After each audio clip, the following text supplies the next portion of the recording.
नमस्कार, good morning, बहुत स्वागत है आपका फिट इंडिया के सुपर हिट बुलेटिन में। आपके साथ मैं हूं दीपिका यादव। गुड मॉर्निंग, मैं हूं आपके साथ श्वेता श्रीवास्तव। तो शुरुआत करेंगे, दिखाएंगे आपको देश और दुनिया की हर जरूरी और बड़ी खबर। तो हम मौजूद है दिल्ली के लोधी गार्डन में। ये बहुत ही मशहूर गार्डन है, यहाँ बहुत ग्रीनरी है, बहुत सारे टॉन्स हैं। तो अगर आप यहाँ नहीं आए हैं तो जरूर आइए, क्योंकि यहाँ का मनमोहक वातावरण आपको मंत्रमुग्ध कर देगा। और अगले 1 घंटे में आपको यहीं से बताएंगे तमाम बड़ी खबरें।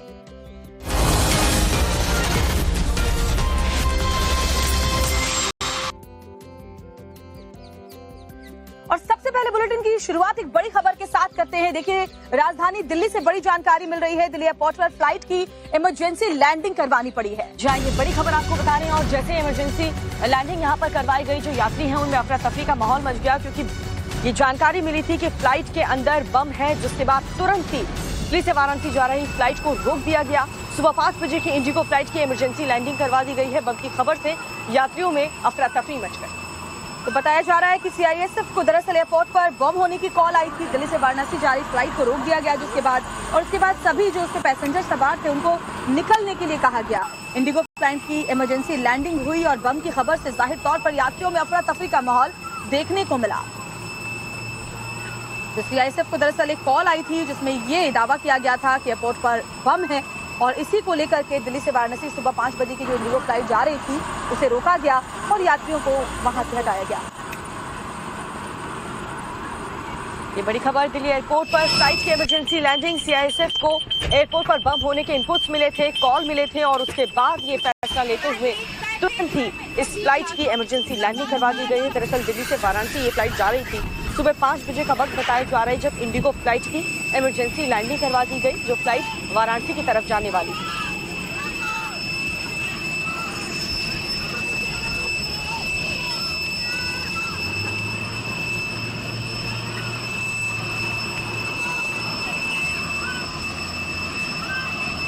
तो ये तस्वीरें हैरान करने वाली हैं। दिल्ली एयरपोर्ट से जहां साफ साफ देखा जा सकता है कैसी अफरा तफरी मची। अगली खबर बिहार के बख्तियारपुर से आपको बताने जा रहे हैं, जहां पर राहुल गांधी ने खचाखच वाले डायलॉग के साथ बीजेपी के 400 पार वाले बयान पर वार किया है और दावा किया है कि इस बार मोदी सरकार नहीं आने वाली। लेकिन इस दावे पर गृह मंत्री अमित शाह ने ऐसी चुटकी ली कि इंडी गठबंधन का बौखलाना तय है। क्या उन्होंने कहा है, देखिए रिपोर्ट में। 7वें चरण के मतदान से पहले इंडी गठबंधन के नेताओं ने 4 जून को सरकार बनाने का दावा तेज कर दिया है। यूपी में अखिलेश तो बिहार की रैली में राहुल गांधी ने दावा किया कि इस बार मोदी की नहीं, इंडी गठबंधन की सरकार बन रही है। भाई और बहनों, तूफान आ रहा है। उत्तर प्रदेश में और बिहार में इंडिया गठबंधन का तूफान आ रहा है। मैं आपको बता रहा हूं, एक बात लिख के ले लो, नरेंद्र मोदी हिंदुस्तान के प्रधानमंत्री नहीं बनने जा रहे हैं। राहुल के दावे पर अमित शाह ने बिहार के सलेमपुर की रैली में तंज कसा। कहा, यही राहुल 4 जून को 4 बजे प्रेस कॉन्फ्रेंस कर आरोप लगाएंगे कि ईवीएम के कारण बीजेपी जीती। 4 तारीख को परिणाम आने वाला है। मोदी जी 400 पार करने वाले हैं। और मैं एक और भविष्यवाणी कर जाता हूं, 4 तारीख को 2 बजे राहुल बाबा की प्रेस कॉन्फ्रेंस है और वो कहेंगे हम चुनाव ईवीएम के कारण हारे हैं, ईवीएम के कारण। राहुल अखिलेश के दावे पर केंद्रीय मंत्री गिरिराज सिंह ने भी फिल्मी अंदाज में पलटवार किया। ये 6ठे चरण में तो 400 के करीब पहुंच चुके हैं और 400 के पार 7वें चरण में होंगे। और उस दिन अखिलेश यादव गाना गाएंगे, गीत गाएंगे, दगाबाज कहां चले गए तुम। और राहुल गांधी फिर दूसरी गाना गाएंगे, वो विदेश चले जाएंगे टूरिज्म के लिए। चल उड़ जा रे पंछी, ये देश हुआ बेगाना। और देखिए, 4 जून को सरकार बनाने का दावा करने वाले इंडी गठबंधन को इधर ममता बनर्जी ने एक बार फिर से बड़ा झटका दे दिया है। जहां इंडी गठबंधन को जिस तरीके से उसकी बैठक में ममता बनर्जी ने ना कहा है, उसको लेकर के अब यही अटकलें लगाई जा रही है कि क्या नतीजे से पहले ही इंडी गठबंधन बिखरता हुआ नजर आ रहा है। 4 जून के चुनावी नतीजों से पहले ही ममता बनर्जी ने इंडी गठबंधन को बड़ा झटका दे दिया। एकजुटता का संदेश देने और आगे की रणनीति तय करने कांग्रेस अध्यक्ष मल्लिकार्जुन खड़गे ने 1 जून को इंडी गठबंधन की रणनीतिक बैठक बुलाई थी, लेकिन दीदी ने उससे किनारा कर लिया। तो इंडिया टीम तो 1 तारीख में ही मीटिंग कर दिया था। मैंने बोला देखो 1 तारीख मैं नहीं जा सकती हूँ कि हमारा इधर में 10 सीट का चुनाव है। ममता बनर्जी ने बैठक में शामिल नहीं होने के पीछे बंगाल में आए तूफान का हवाला भी दिया। कहा, मेरी प्राथमिकता जनता को राहत पहुंचाना है। लेकिन ममता ने जिस अंदाज में कांग्रेस पर बड़ा आरोप लगाया, उसने बैठक से उनकी दूरी की वजह साफ कर दी। मेरे को पास तो यही इंफॉर्मेशन भी है, बीजेपी कांग्रेस को रुपया दिया इधर में, देके बोल रहा है मुस्लिम भाइयों को उनको कि उधर में वोट कांग्रेस को दे दो, तृणमूल के मत दो। दीदी के इस रुख को बीजेपी इंडी गठबंधन में नतीजों से पहले ही हो गई फूट बता रही है और कह रही है कि इस गठबंधन की हकीकत देश के सामने खुल चुकी है। इसमें कोई अचरज या हैरानी की बात नहीं है। ममता बनर्जी ने अपना रुख पहले ही साफ कर दिया है। उनके और अधीर रंजन चौधरी के बीच में क्या चल रहा था सबने देखा है। ममता बनर्जी ने जा जगह कहा है कि मुझे इंडी गठबंधन से मेरा कुछ लेना देना नहीं है, कोई वास्ता नहीं है। आपको बता दें कि 1 जून को बिहार, पंजाब और यूपी में भी चुनाव है, लेकिन इन राज्यों से आने वाले अखिलेश, तेजस्वी समेत इंडी गठबंधन के दूसरे नेताओं ने बैठक से दूरी नहीं बनाई है। और इस वक्त एक बड़ी खबर जम्मू कश्मीर के सांबा से आ रही है, जहां पर विस्फोट हुआ है जिसमें 3 लोग जख्मी हुए। तो खबर जम्मू कश्मीर के सांबा से सामने आ रही है। धमाके की वजह से 3 लोग घायल बताए जा रहे हैं। मोर्टार का गोला फटने से ये ब्लास्ट हुआ है। ये बड़ी जानकारी मिल रही है। इस पूरे मामले की जांच में जुटी है पुलिस। फॉरेंसिक टीम, घायलों को अस्पताल में भर्ती करवा दिया गया है। तो बड़ी जानकारी जम्मू कश्मीर के सांबा जिले से। देखिए, जम्मू कश्मीर के सांबा में विस्फोट हुआ है। मोर्टार का गोला बताया जा रहा है जो फट गया, जिसकी वजह से वहां पर मौजूद 3 लोग घायल हो गए, जिन्हें जल्दी से अस्पताल ले जाया गया। और अब मामले की जांच में फॉरेंसिक टीम जो है वो जुटी हुई है कि आखिर ये धमाका कैसे हुआ, ये मोर्टार का गोला यहाँ पर कहां से आया और कैसे ये ब्लास्ट हुआ है, इसके कनेक्शन कहां तक जुड़ते हुए नजर आ रहे हैं। इन तमाम बातों की जांच होगी। लेकिन बड़ी खबर, इस धमाके की वजह से 3 लोग घायल हो गए हैं।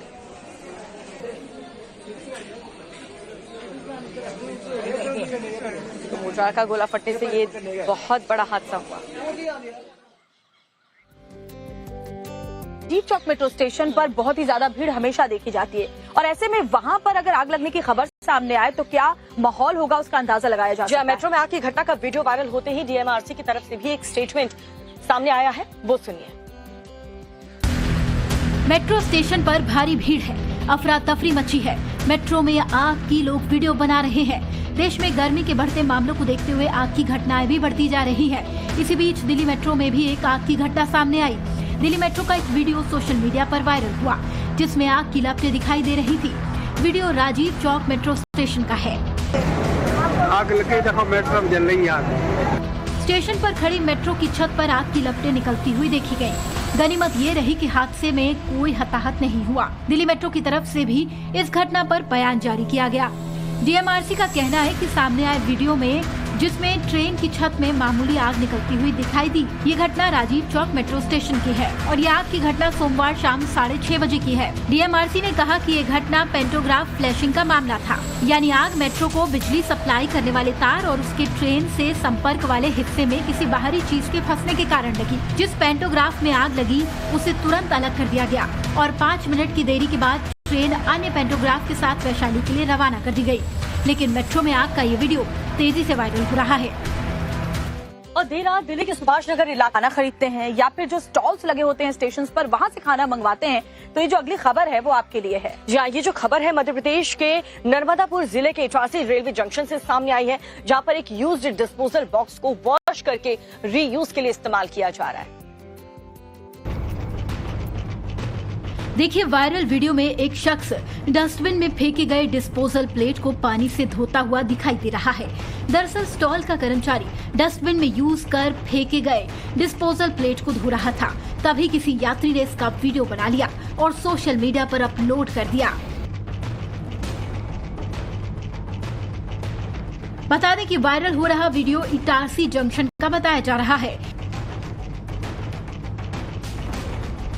इस वीडियो में देखा जा रहा है कि एक युवक डिस्पोजल प्लेट, जिसे खाना खाने के बाद डस्टबिन में फेंका जाता है, उसे धोता हुआ दिख रहा है।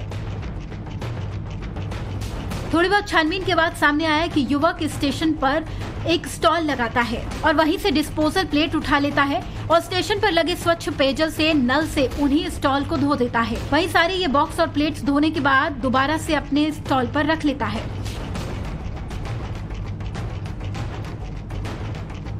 वीडियो सामने आने के बाद रेलवे के अधिकारी ने भी जांच की बात कही है। जी, हमें भी ये सुबह से जो वीडियो की सूचना हमें भी प्राप्त हुई है और ऐसा कहा जा रहा है कि वो इटारसी का है।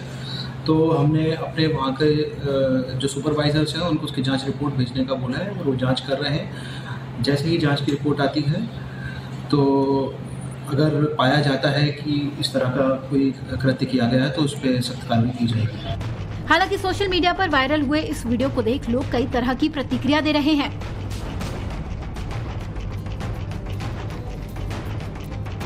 राहुल गांधी से लेकर के प्रियंका गांधी तक लगातार चुनावी रैलियों में अग्निवीर योजना को लेकर के उकसावे वाले बयान दे रहे हैं, जिसको लेकर के बीजेपी ने अब पलटवार किया है।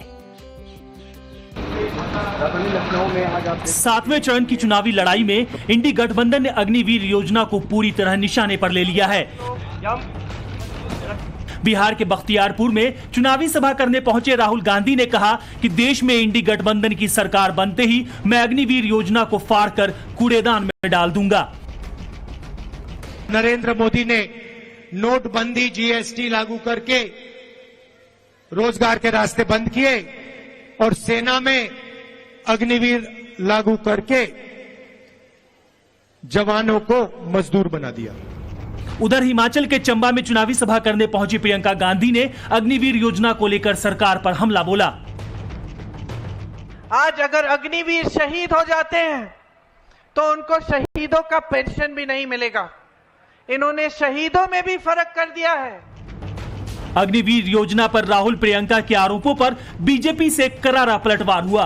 केंद्रीय मंत्री अनुराग ठाकुर, पूर्व केंद्रीय मंत्री जनरल वीके सिंह और असम के सीएम हेमंत बिस्वा शर्मा ने तीखे अंदाज में हमला बोला। राहुल गांधी को मैं एक छोटी सी सलाह देता हूँ, फौज में आके नौकरी करो, उसके बाद ये सब कुछ बोलना। बिना नौकरी किए बिना फौज को जाने बोलना उचित नहीं है। 100% जॉब की गारंटी है अग्निवीर में, क्योंकि अगर मान लीजिए 100 सैनिक हुए, अग्निवीर हुए, तो उस 100 के 100 4 साल सेना में देंगे। 4 साल के बाद 25% वहां रह जाएंगे, बाकी 75% को लाखों रुपए मिलेगा मोदी सरकार की तरफ से, सेना की तरफ से। और उन 75 जो बचे हैं उनके लिए सेंट्रल आर्म्ड पुलिस फोर्सेज में भी रिजर्वेशन होगी ताकि उनको नौकरी वहां पे मिल जाए, और सेंट्रल पब्लिक सेक्टर एंटरप्राइजेज में भी होगी, राज्य की पुलिस विभाग में भी होगी। राहुल गांधी ना वो आर्मी हो सकता है, ना वो अग्निवीर हो सकता है, ना वो खुद कुछ काम करके खा सकते हैं। वो माँ का ऊपर एक बोझ है। इसीलिए भारत का लोग राहुल गांधी को कुछ मौका देने वाला नहीं है। 7वें चरण में जिन 8 राज्यों में चुनाव हैं, वहां के युवा बड़ी तादाद में सेना में भर्ती होते हैं। इसलिए विपक्ष अग्निवीर योजना को इस चरण का सबसे बड़ा चुनावी मुद्दा बना रहा है।